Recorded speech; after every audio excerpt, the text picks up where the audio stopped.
For 10 years, she believed she was married to a righteous man. He came home early every evening, his Bible often tucked under his arm. Morning and night, the family prayed together, hands joined, heads bowed, voices calm. In church, he was an elder, respected and trusted, known for speaking about God with wisdom and confidence. People praised his discipline and admired his character. To the community, he was a man whose life seemed to match his words. On certain days, he packed a small bag and smiled. "It's a business trip," he would say. The family gathered to pray for his journey. His wife never questioned him as he walked out the door, believing both her husband and the God he preached.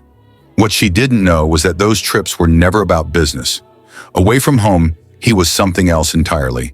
He was an armed robber, an assassin, a man who never got his hands dirty in public, but made calls in silence, gave instructions in shadows, and met only with those who knew his other name. He didn't rush into crime, he planned it. In secret meetings with his gang, he spoke with authority, mapping their moves carefully. Every operation was discussed, timed, and controlled. To them, he wasn't a church elder, he was their leader. Their final mission took them to a mansion on the edge of the city.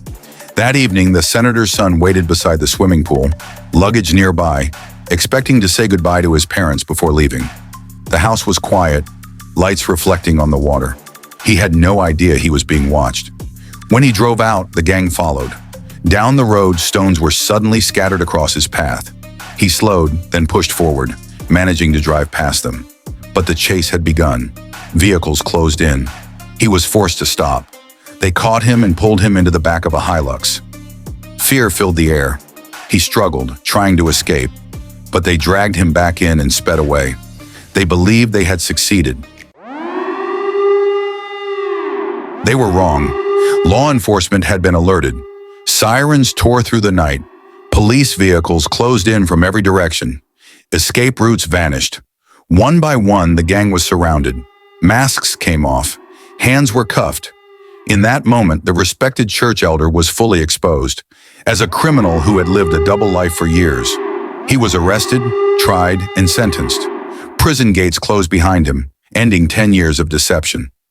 At home, the television glowed softly in the living room. Breaking news filled the screen. His wife froze when she saw her husband. No Bible, no pulpit, handcuffed and accused of kidnapping the senator's son and leading a criminal network. The Bible slipped from her hands. Her world spun, and she collapsed as the truth shattered everything she believed.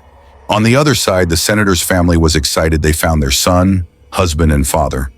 They guys were taken to prison and was charged with first-degree seditions, and they were given 50 years in prison. The truth remained. Looks can be deceiving. Physical appearance never defines who a person truly is, and righteousness worn on the outside can hide darkness within. Never trust looks alone, for character is revealed by truth, not by image.